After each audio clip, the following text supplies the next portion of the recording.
Shadowplay ASMR. Today is a long-awaited day because I am finally going to finish reading A Court of Thorns and Roses. It's been a very long time of me, for some reason or another, just completely avoiding the series. And I think it's probably because when I finished reading the Harry Potter series, I was completely lost, and I was like, I will never find a series that I enjoy as much ever again. And also just the feeling of knowing that it's over and that the story is done, I was like, I cannot go through that again. I then did read The Hunger Games, and I dabbled in Divergent. I never finished the last book. I refused to read it because, thank you to Tumblr, I got spoiled and I know exactly how it ends, and to be honest, I am not pleased. But because I follow a lot of booktubers and bookstagrammers, I kept on seeing content that was A Court of Thorns and Roses related, and I wanted so badly to understand what they were talking about. Like, what is this deal with all the Fae and, Rhysand and Thera and like all of these different people? I'm like, I want to know. I am sick of feeling like I'm left out. So I finally gave in, and I ended up getting myself this stunning copy of A Court of Thorns and Roses. It is the most beautiful edition, and I read pretty much the entire book with the exception of the very last chapter, which I am going to be reading live on camera and giving you guys my honest, real-time reaction. Before that, I will, in case some of you don't know what the story is about, I will go through what happens all the way through, all the way up until the very last chapter. And if you already read the book, I'll be also sharing my thoughts on different aspects of the book that maybe you'll find interesting. I do have to say that if you've not read ACOTAR and you want to, and you don't want to be spoiled, this video will contain spoilers. So I would suggest maybe first reading the book and then coming back to the video, because I would absolutely hate spoiling the story for you. I was looking for something to wear for this video, and for some reason I just felt like my frenemies hoodie just fit sort of the theme. There's some frenemy aspects to this book, so I figured this might be the perfect time to take advantage of the fact that I do indeed own a frenemies hoodie. Rest in peace, the Frenemies podcast. But without further ado, let's get into what in the world is A Court of Thorns and Roses about. A Court of Thorns and Roses is a fantasy series. This is the first book in the series, and it's written by Sarah J. Maas, a very, very popular and beloved author. The first book in the series, A Court of Thorns and Roses, follows Thera.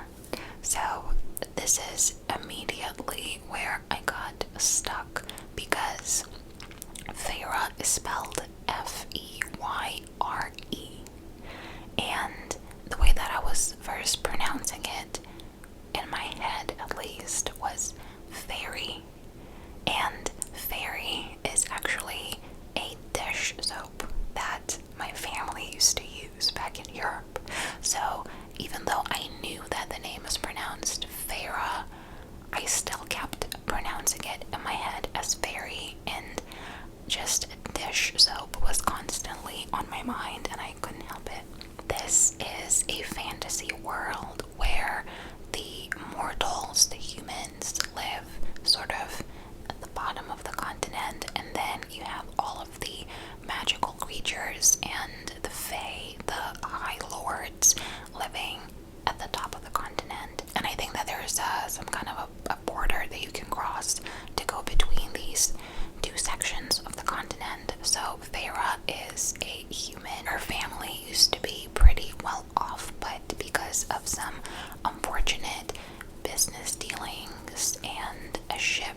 losing all of his money. The family is now really, really poor, and they are really, really struggling real bad. So they live in this little house, and I assume because our father is maybe depressed, he does not contribute to the family in any kind of way. Like, he just sits and sulks and does nothing. Who also does nothing, or these two people do nothing, are Farah's two sisters. We've got Nesta and we've got Elaine, and I immediately disliked both of them because Farah is really the only one who is trying to make sure that the family is able to eat and have clothes on their back, and these two are really just concerned with, like, essentially spending whatever kind of money Farah is able to get when she sells, like, the animal furs once she hunts and skins the animal, that kind of thing. Like, they seem to just be lazy and annoying, and I hated them instantly. My feelings sort of changed over the course of the book for one of the sisters. The other, I'm still not a big fan of her as a character. But so it's winter and they don't have any food left, or it's running out, and Farah needs to go hunt. It is super dangerous. She doesn't know who she's gonna run into in the forest, but either she goes or they starve. And Farah made a promise to her mother, who has passed, that no matter what, she will make sure that her family is taken care of. And that promise is really sort of the only thing that Farah has left. So she sticks to it. She goes to the forest to hunt, and she sees a deer, but she also sees this gigantic wolf. And the thing with this fantasy world is that in this world, the Fae can actually transform into other creatures. So Farah, just based off of the size of the wolf and the way that it acts, she has a feeling that this might actually be a Fae who's transformed and not just a wolf. And there's this thing where the humans hate the Fae. They think that the Fae are murderous and dangerous and beasts. So she, for a minute, contemplates whether she should not kill the wolf, because the wolf, she thinks, is also stalking the deer that she's trying to hunt. But it's a very teeny tiny moment of contemplation, and then she kills the wolf. So she, in that moment, knows that it might be a Fae, and she might be killing not just an animal for food, but she doesn't seem to care that much. She cares more about, hunting, having food, selling the belt in the market, getting money, and just surviving. So she kills the wolf, she sells the belts, and everything would be fine and dandy, except they get a visitor. Another beast comes and basically tells Farah, you now have to come with me and live with me in my court, because by you killing this wolf who was a Fae, you broke some kind of a treaty, and that is the payback. So you're gonna live with me or just come with me. So obviously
some reason made me laugh. I don't know, I just imagined like the Phantom of the Opera, like that kind of a mask, and I don't know, it just seemed so funny that she's talking to this guy and he always has a mask on his face because I don't know, something about the mask just took me out. But apparently it's some kind of a curse, and you know, he can't remove the mask. Actually, none of the people from Tamlin's court can remove their masks until the curse is broken. So that's the backstory on the mask. Yeah, Feyre goes to live with him in the spring court, and in this world you've got multiple courts. So there is the spring court, there is the summer, the winter, and the autumn court. I think there's also the dawn court and also the night court, which is a court that I'm the most curious about. But I am getting ahead of myself. So, Feyre is obviously instantly attracted to Tamlin, as it goes. But at the same time, she is obviously very standoffish because, in a way, she is a prisoner, but not really, but kind of. Tamlin and his friend Lucien, who also lives in the spring court,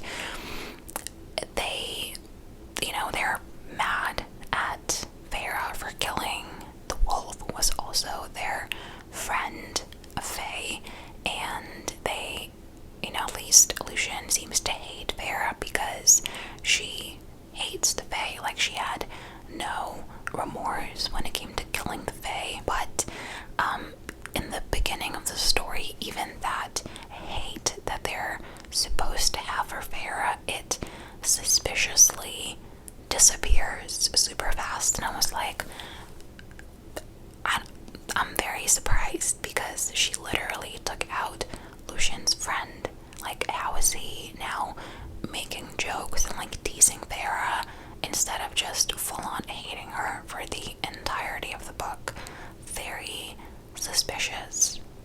And I was right to be suspicious because there's some tomfoolery afoot. So even though Feyre is not a huge fan of the fact that she is not fully free and she can't go home, she is sort of consoled by the fact that Tamlin promised, or she has to trust him, she has no other choice, but he promised that her family is fully taken care of and she needs to stay with them. But her family is alright.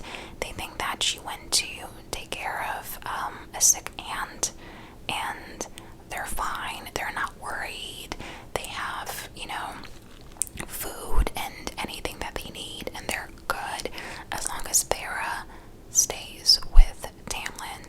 And I guess a combination of that and the fact that Feyre now has, things that she used to have, like she has a nice bedroom and she gets to eat actual decent food, like all of these things. And also, by the way, she doesn't have to go into the forest to hunt. Like, she now has actual free time to just exist and like think about what she wants to do just with her time. Like, she has time where she's not constantly thinking about survival. She starts to like the life in the spring court. She starts to really like Tamlin, and at first I was a little suspicious that maybe Lucien also had a thing for Feyre, but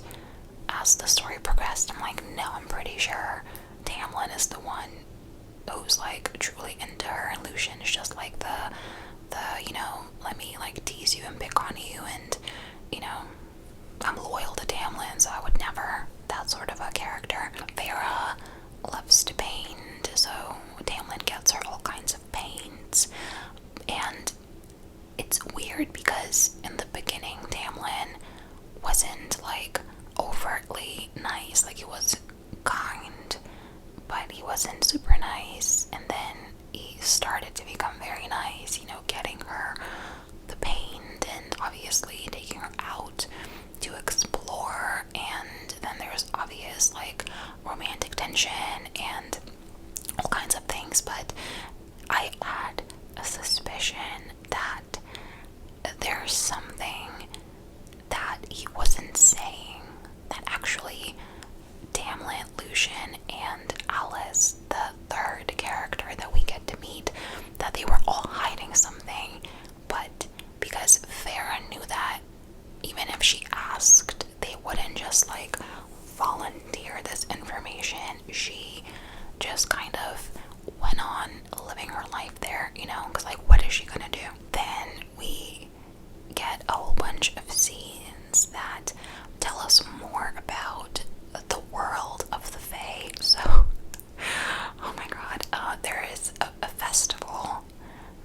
I think is it the solstice? It's one of the festivals where, because Tamlin is the High Fae of the Spring Court, he is powerful. Well, a majority of his power got taken away because of the curse, which we find out more about later.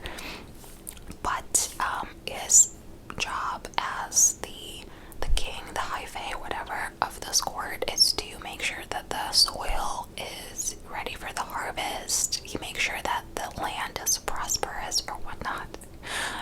And to do that, he needs to go to this festival and pick out a girl and,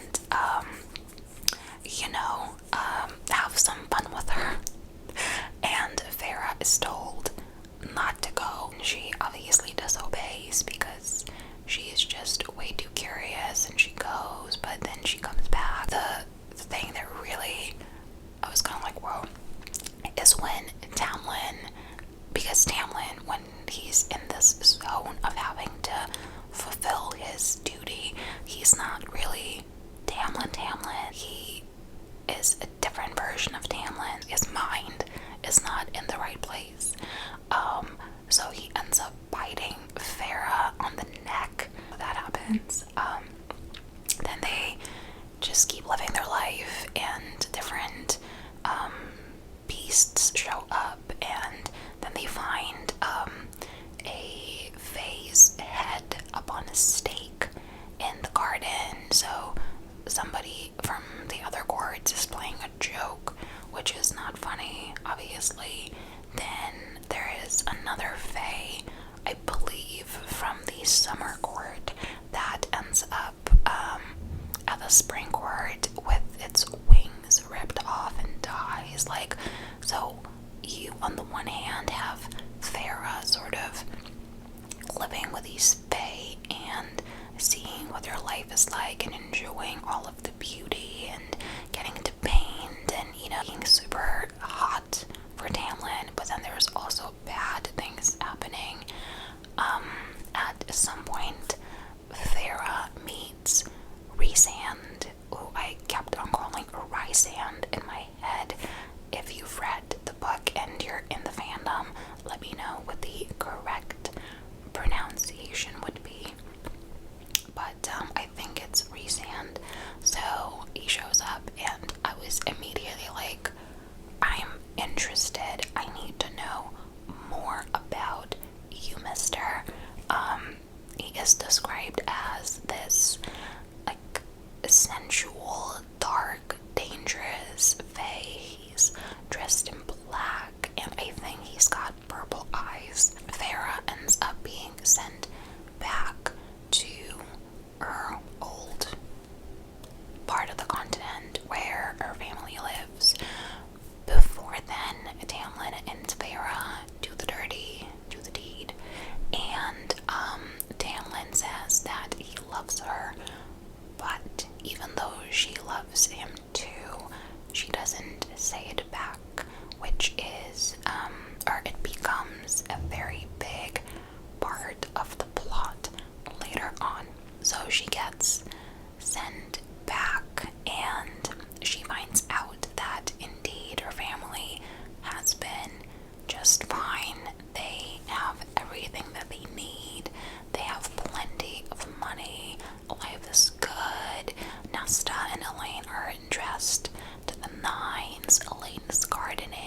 Nesta is still sulking around, but you know, she's rich now, so things are better. And some of the interesting developments when it comes to the life back home is that when Farah met Rhysand in the spring court, he asked her what her name was, and she didn't want to give him her actual name, so she gave him a name of a girl and family from her village. So when she comes home, she realizes that the entire family is gone. The house, I believe, is burnt down, and the actual girl whose name Farah gave is nowhere to be seen. Like, nobody knows where the heck she is. So that is a little concerning. Another interesting development is that while Tamlin, before he left with Farah, he glamored her entire family, so they have no idea what actually happened to Farah, except for one family member who is Nesta, because she had some sort of an object that basically made it so the glamour didn't work on her. She knew exactly why Farah was taken, where she had gone, but it was very difficult to be able to get to Farah and get her back. But even though you don't really get a sense that these sisters love each other, Nesta actually really surprised me in this point in the story, because it turns out that she did try to cross the border from their part of the continent and go into Prithian, or where the Fae are, and she wasn't successful, but she tried. That action alone really shows you that there is love for Farah in Nesta's heart.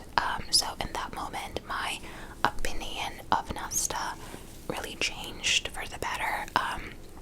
And she's also so grumpy and sort of so, like, not calculated, but not so emotional, I guess, which makes me curious to know what her story is going to be like in the next book. Lane is just all about gardening and pretty flowers, and she really seems to have no care in the world. Maybe I'll change my opinion in the later books, but in this book I really had, or felt, no connection to Elaine, and she just came off as annoying to me, but that's just me.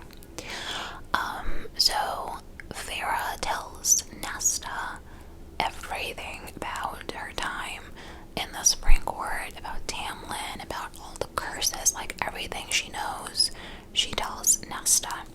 And then one thing leads to another, and she realizes that there's some kind of danger where Tamlin is, so she's like, listen, I have to peace out. I'm going back to see my man. So she goes, and when she goes, she finds the court empty. And it's not just empty, the palace that they were at is just full of blood, and there's nobody there, and everything is destroyed. The one person that she does end up finding is Alice, and Alice is sort of the, I guess, like the manager of the house, I guess you would call her. And this is where you finally get this huge chunk of exposition, and you find out what's actually been going on, because you learn about Amarantha, and she's the one who cursed the Spring Court, and she's keeping all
she's not the nicest person, let's just say that. What she also wants is Tamlin as her boyfriend, husband, side piece. I'm not really sure, but she's into Tamlin, and he's always been like, no, no, no. And by the way, these Fae are like hundreds and thousands of years old. So, you know, they've been dealing with Amarantha's BS for a very long time. So, she's the one who cursed the Spring Court. She's the reason why they have these masks on their faces. And if Tamlin agreed to be Amarantha's side piece, lover, whatever, then apparently the curse would be broken. But he is not about that life, so the masks stay on. In addition to that, Amarantha also placed this other curse, or maybe it's part of that original curse, where, and this is like this part, it explains why everything happens in the story the way that it happens leading up to this point, but it's so specific that for things to unravel how they do, like the chances of it happening in the story even existing is just so unbelievable to me. But yet it makes sense. Like, I don't know, I can't describe it right, but basically Amarantha gave Tamlin a set amount of time. I think I forget what the amount of time is, but she said, okay, all of the curses will be broken if a human girl who hates the Fae kills a Fae, but then she also agrees to come to the Spring Court with you, and she also falls in love with you. Even though she hates the Fae, she falls in love. She is genuinely in love with you, and then she actually tells you that she is in love with you. When she does that, the curse will be broken. So now just think back on all of these events that occurred to get us to this point, and the fact that Vera hated the Fae. She went out hunting, which I assume not too many girls do, because they do say that, like, these different Fae used to basically sacrifice themselves and go into the human lands in their beast wolf form and see if, you know, the human ladies would like try to kill them, but they would just like run away because they were scared. So to find a human that hated Faes was brave enough to go out hunting, be able to kill the wolf, and then agree to go to the Spring Court, and then also fall in love with Tamlin with his mask on. Just a lot of things fell into place. So again, like, it makes sense, but it's just the whole curse is so intricate that I don't know. Let me know what you guys think about it if you read the book. And then immediately Farah is like, oh my god, I'm such an idiot. This is all my fault. If I would have just said, I love you, this would not be happening, because Tamlin and Lucian have been taken to this place under the mountain with Amarantha. So it's like, okay, so you are essentially guilty for killing the Fae. You killed pretty much that entire family from your village because you gave Rhysand their name, but you feel more guilt over not doing something that you didn't even know you were supposed to do. Like, she had no idea about this curse because nobody told her that this was a thing. You feel more guilty over that than over all of these lives that have been taken pretty much because of you. But you know what? Farah feels how Farah feels, and she is like, like, listen, Alice, you've got to help me. I have to go under that mountain and find Tamlin and Lucian. So Alice is like, it's not the best idea because you're human and you might not even get to Amarantha. You might be killed on your way there. But while Farah might be fragile, she is for sure head over heels obsessed and love all the things with Tamlin. So she's like, no, like, it's either I'm doing this or I'm just, I don't know, like, it has to happen. I'm going.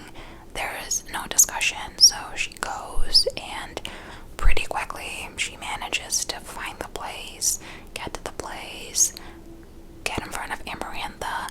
Tamlin is there. He acts like he's never seen Farah a day of his life, which ends up being a tactic because I guess if Amarantha knew how much he loves Farah, it might be worse for Farah. And Farah's like, listen, Amarantha, I've come here to get my man, so could you like hand him over?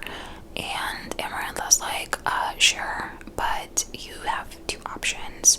So you either complete these 3 tasks, a task per month, or you answer a riddle.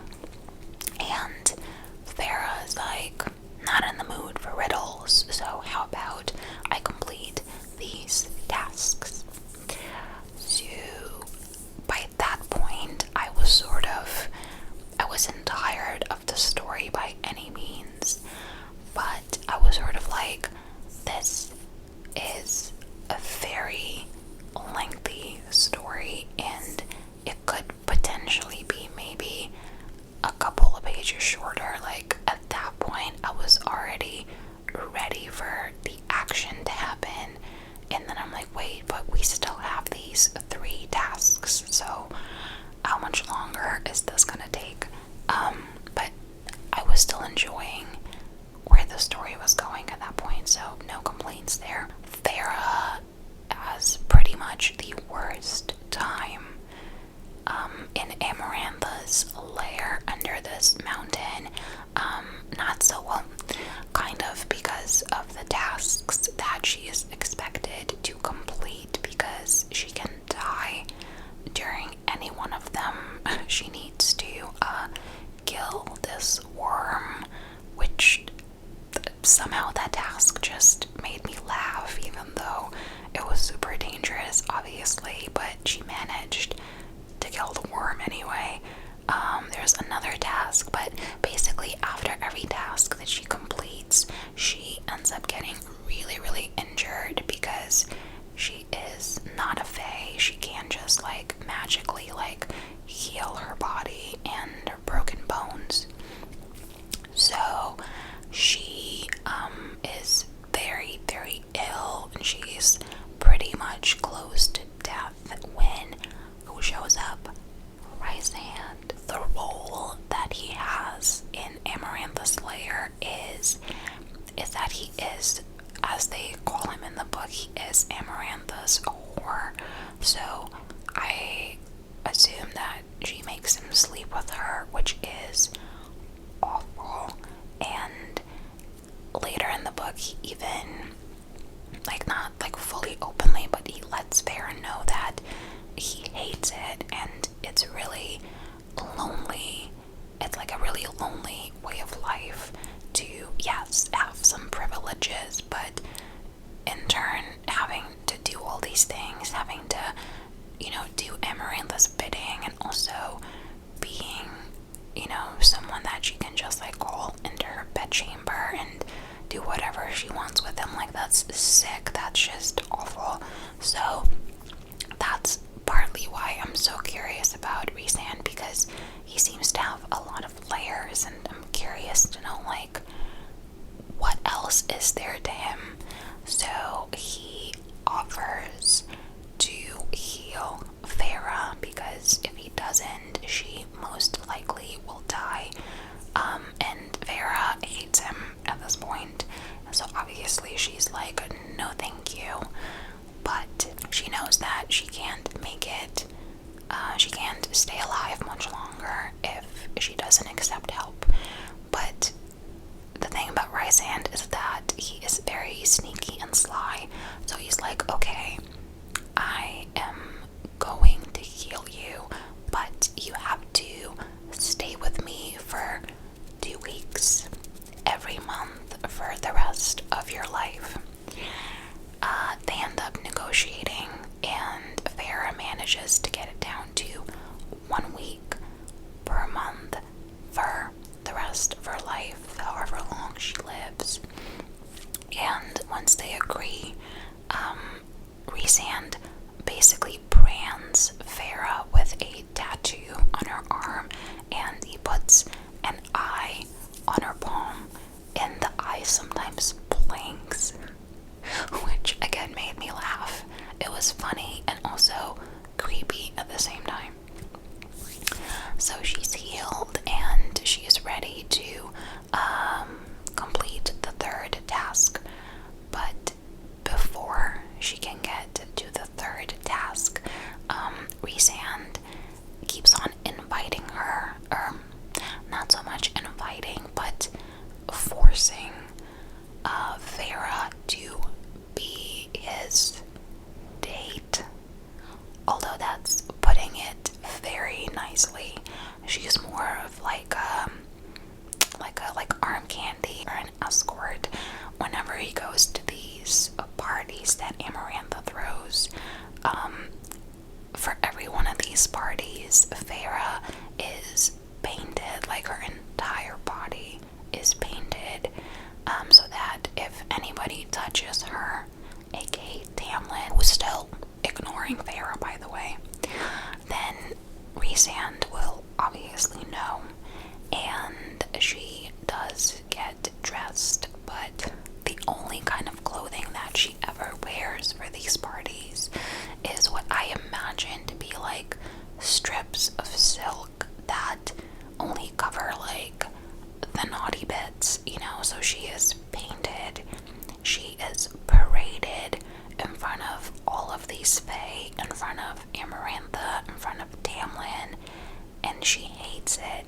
And then Rhysand also makes her drink the wine, which is not like a regular human wine. It's a wine that's sort of like, it's like a drug. Like, it makes you like forget what you did, but you also in the moment are very like loose and you just sort of go with the flow.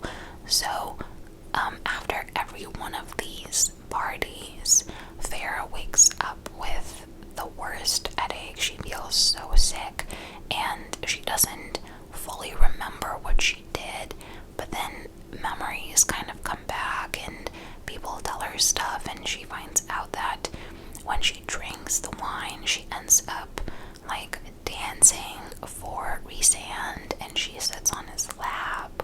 So that whole chunk of the story really rubbed me the wrong way, because on the one hand, I understand why this is happening, why Rhysand is doing this, because he's trying to make it seem as if Farah's not into Tamlin, so maybe Amarantha is not gonna, you know, do that much damage to her, so it's kind of protective, but also not, like, it really just made me so uncomfortable and just made me feel so bad for Farah. There's no consent.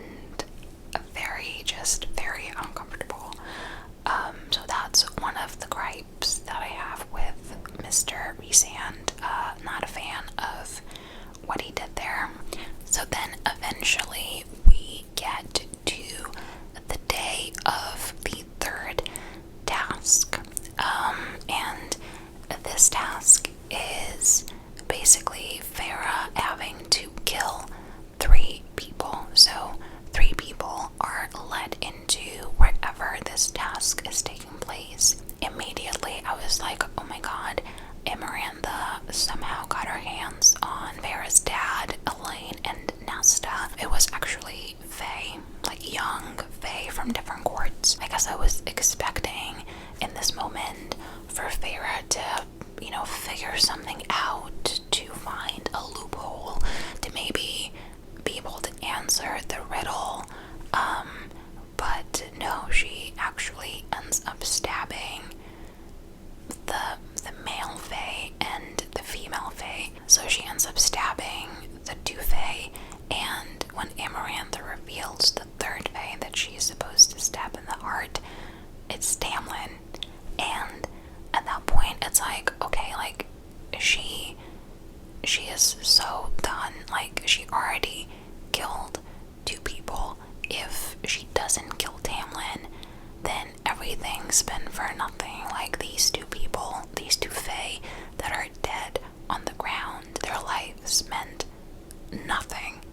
But it's Tamlin, so obviously she's doing this so that he would be free, so that they could be together. So I'm like, this is so twisted, and I have no idea how she's gonna get herself out of the situation. Thank goodness for Alice, because Alice, before she let Feyre go and find Amarantha and the rest of the Fae, she reminded Feyre to not trust what's being told to her, to not make any deals that she shouldn't make, but also to always listen to what she's being told. And Feyre, somehow, I guess because she has so much adrenaline in her blood, she manages to figure out to remember people constantly repeating that Tamlin has a heart of stone, meaning that if she stabs him, he's not gonna die. But, it's not something that she knows for a fact. So she's like, okay, this is literally the only thing that I can try to do right now, or everything is like lost. So she stabs him, and she feels the knife hit against something hard, and she's like, yes, it worked, amazing.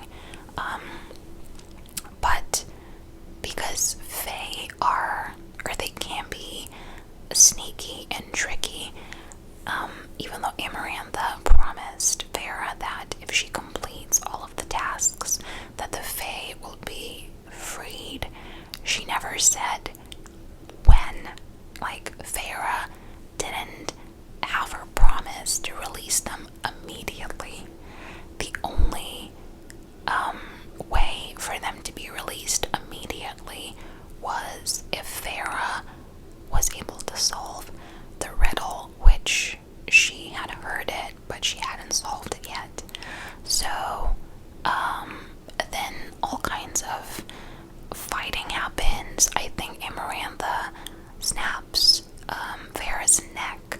So, Feyre, I'm not sure if this happens before. I think it happens before, or maybe after. I don't know. But basically, Feyre is dying. Her soul kind of, I assume, looks at the entire scene that's going on from up above, and she finally is able to solve the riddle, and the answer to the riddle is love, which, is a little cheesy, and it was already done in Harry Potter, like the power of love. But, okay, whatever. It fits with the story, it's fine. So as Feyre's like full on dying, she's like, the answer to the riddle is love, and then she tells Tamlin, I love you, and that's where I ended. So now I am up to chapter 46, which is the last chapter of this book. I haven't read it yet. Let's read it and see. So, chapter 46. Everything was black and warm and thick, inky but bordered with gold. I was swimming, kicking for the surface where Tamlin was waiting, where life was waiting, up and up, frantic for air. The golden light grew, and the darkness became like sparkling wine, easier to swim through. The was fizzing around me, and I gasped, air flooding my throat. I was lying on the cold floor. No pain, no blood, no broken bones. I blinked. A chandelier dangled above me. I'd never noticed how intricate the crystals were, how the hushed gasp of the crowd echoed off them. A crowd, meaning I was still in that throne room. Meaning I truly wasn't dead. Meaning I had killed those. The room spun. I groaned as I braced my hands against the floor, readying myself to stand, but the sight of my skin stopped me cold. It gleamed with a strange light, and my fingers seemed longer where I'd lay them flat on the marble. I pushed to my feet. I felt strong and fast and sleek, and I'd become a high fae. Okay, so I was not expecting this. This is like full-on Bella becoming a vampire in Twilight, except that Bella wanted to become a vampire, and I don't think Feyre even once thought of a possibility of such a thing even happening. So I'm very surprised. I wouldn't say that I'm upset about this turn of events, because I guess if this hadn't happened, she would probably just die. But like, I didn't realize that you could just go from human to fae. I thought that you were born fae and that was that. So interesting, but I also have questions, you know. So I read ahead a little bit, and now Feyre is safe. She's with Tamlin. She's head over heels in love. Everything is great and dandy. And Rhysand stops by, and he tells her that he's going back to the Night Court, to his home, because he hadn't been there for a very long time.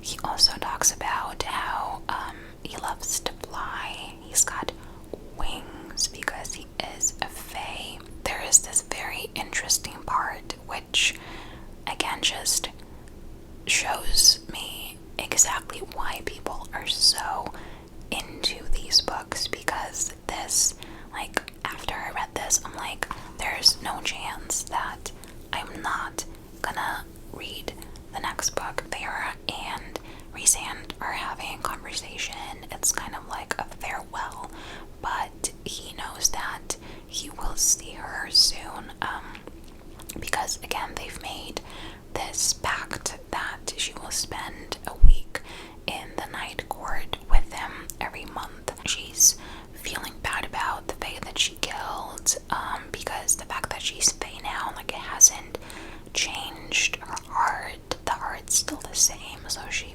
feels guilty. And Rhysand says, be glad of your human heart, Feyre. Pity those who don't feel anything at all. I love that line. I couldn't explain about the hole that had already formed in my soul. Didn't want to, so I just nodded. Well, goodbye for now, he said, rolling his neck as if we hadn't been talking about anything important at all. He bowed at the waist, those wings vanishing entirely, and had begun to fade into the nearest shadow when he went rigid. His eyes locked on mine, wide and wild, and his nostrils flared. Shock, pure shock, flashed across his features at whatever he saw on my face, and he stumbled back a step. Actually stumbled. What is? I began. He disappeared, simply disappeared, not a shadow in sight, into the crisp air. so the chapter does go on for a little bit longer, but like, if you read this book, aren't you so curious to know what Rhysand saw in Vera's face? I have no idea.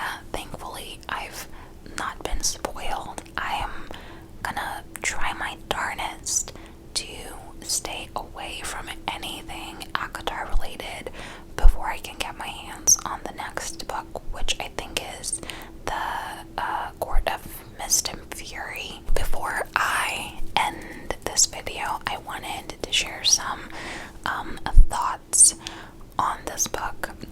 So again, I totally get now the hype, the love for these books. Well, at least the first book. I'm not sure how the other books are or have been received. I see the appeal. I get the love for the Fae. I understand the amounts of fan art because, yeah, I'm sure that there are many books with a similar premise, but this book is different because all of these characters have layers to them. Well, maybe except for Elaine, at least in this book. But Nesta, Rhysand, Tamlin, Feyre to an extent, Lucian, like they all have these different layers that you just want to peel like an onion and figure out what they've been through, why they act the way that they act, especially Rhysand and Nesta. Like those two I'm the most curious about, and I want to read more about them in the upcoming books. I'm curious to know if Rhysand actually is genuinely attracted to Feyre, or if she's just a pretty girl that he decides to flirt with. I liked the writing style at parts, and this is just my book editor's brain. At parts it was a little choppy, like the way that the sentences were put together. The reading experience was a little clunky, but it's not because it's wrong by any means. It's just a writing style that I wasn't used to necessarily. So once I read more and got into it, I was like, okay, I can see how the story flows. But yeah, it's exciting. It's a really entertaining story. I think they're filming or in development when it comes to the show, so that's gonna be cool if it eventually comes out. But my next step is getting the second book in the series and hopefully doing another video just like this for it. So that's gonna be it for today. I hope that you enjoyed my little review, deep dive, summary chat of A Court of Thorns and Roses. Hopefully it was something that you could listen to as you were working, doing homework, relaxing, or trying to fall asleep. Thank you so much for watching.